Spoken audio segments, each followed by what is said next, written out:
లాఠీల మాటున లూటీ చేస్తున్నటువంటి ఈ ప్రభుత్వం వాళ్ళు చేసేటటువంటి లూటీకి అడ్డంగా ఉన్నటువంటి వ్యక్తుల్ని టార్గెట్ చేయడం, వైఎస్ఆర్ కాంగ్రెస్ పార్టీకి బలంగా ఉన్నటువంటి క్యాడర్ మీద దాడి చేయడం, కేసులు పెట్టడం, రెడ్ బుక్ పేరుతోటి వాళ్ళు చేస్తున్నటువంటి ఈ వికృత కాండ నిజంగా ఇది మంచిదేనా? ఈ సమాజానికి ఒకసారి ఆలోచించాలి.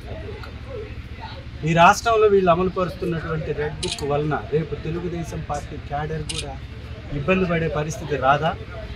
ఇవాళ మీరు చేస్తున్నటువంటి ఈ దగాకాండ, దుర్మార్గం ఈ సమాజంలో అసమానతలకి, ఈ సమాజంలో వ్యతిరేకతలకి తావివ్వదా? నిజంగా ఇలాంటి పరిపాలన ఈ దేశంలో ఎక్కడన్నా కొనసాగుతుందా? గతంలో బీహార్లో ఇలాంటి మాటలు వినేవాళ్ళం. ఇవాళ బీహార్ బ్రహ్మాండంగా ఏపీ రాష్ట్రాన్ని తలదన్నేలాగా పెట్టుబడులు సాధించింది. చంద్రబాబు నాయుడు గారి దగ్గర ఎంపీలు ఉండి కూడా పెట్టుబడులు సాధించలేకపోతే బీహార్ రాష్ట్రం అత్యధిక పెట్టుబడులు సాధించింది. సో వారే దాడుల నుంచి బయటకు వచ్చేసి ఒక మంచి పరిపాలన అందించి సుపరిపాలన ద్వారా రాష్ట్రాన్ని అభివృద్ధి చేస్తుంటే కక్షలనే కర్తవ్యాలుగా, కక్షలు తీర్చుకోవడానికే ఈ కూటమి ప్రభుత్వంలో అధికారంలోకి వచ్చినట్టుగా వల్లభనేని వంశీ గారిని అరెస్ట్ చేసి సునకానందం పొందుతుంది. ఇది మంచి పద్ధతేనా? ఇలాంటి పద్ధతుల వల్ల ఖచ్చితంగా ఈ రాష్ట్రంలో శాంతి భద్రతలు అదుపు తప్పుతాయి. ఇమ్మీడియట్గా ఇది కూటమి ప్రభుత్వం గ్రహించాలి. ఈ ఎర్ర బుక్ పోరుతోటి ఎర్రి బుక్ కార్యక్రమాలు ఏవైతే చేస్తున్నారో వీటి వలన ప్రజల మధ్యలో చాలా విభేదాలు తలెత్తేటటువంటి పరిస్థితి ఉంటుంది. పార్టీ అంటే ఎలక్షన్స్ అప్పుడు, రాజకీయాలంటే ఓట్లు వేసేటప్పుడు చూడాలి తప్ప పథకం ఇచ్చేటప్పుడు పార్టీ చూస్తున్నారు. ప్రతి విషయంలో దోపిడీ చేస్తున్నారు. ఇసుకని కుప్పలు తెప్పలుగా ప్రతి కాన్స్టిట్యున్సీ హెడ్ క్వార్టర్లో కుప్పలు పోసి లాఠీల మాటున వాటితోటి వ్యాపారం చేస్తున్నారు. పోలీసుల్ని వాళ్ళ జేబు వ్యవస్థకు సంబంధించిన వ్యక్తులుగా మార్చుకోవటం అనేది ఇది సమాజానికి చేటు చేసేటటువంటి అంశం. దీన్ని ఇమీడియట్గా తెలుగుదేశం పార్టీ కూటమి ప్రభుత్వం విరమించుకోవాలి. ఇలాంటి కార్యక్రమాల వలన వాళ్ళ పరపతి మసకబారుతుంది. ఇది వాళ్ళు గ్రహించాలి.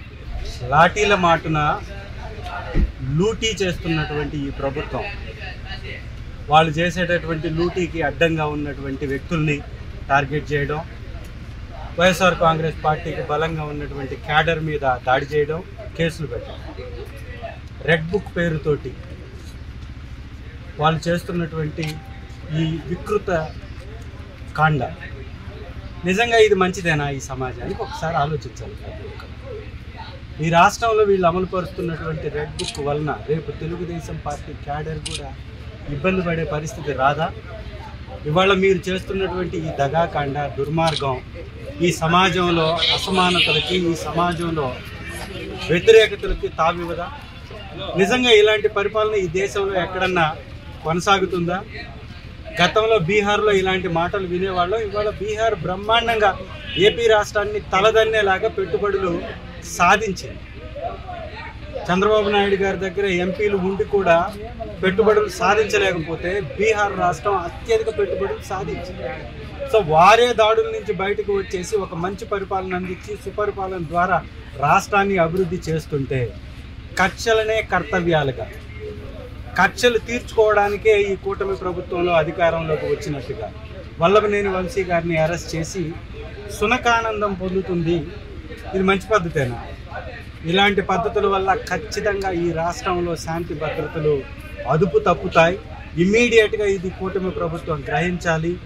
ఈ ఎర్ర బుక్ పోరుతోటి ఎర్రి బుక్ కార్యక్రమాలు ఏవైతే చేస్తున్నారో వీటి వలన ప్రజల మధ్యలో చాలా విభేదాలు తలెత్తేటటువంటి పరిస్థితి ఉంటుంది. పార్టీ అంటే ఎలక్షన్స్ అప్పుడు, రాజకీయాలంటే ఓట్లు వేసేటప్పుడు చూడాలి తప్ప పథకం ఇచ్చేటప్పుడు పార్టీ చూస్తున్నారు. ప్రతి విషయంలో దోపిడీ చేస్తున్నారు.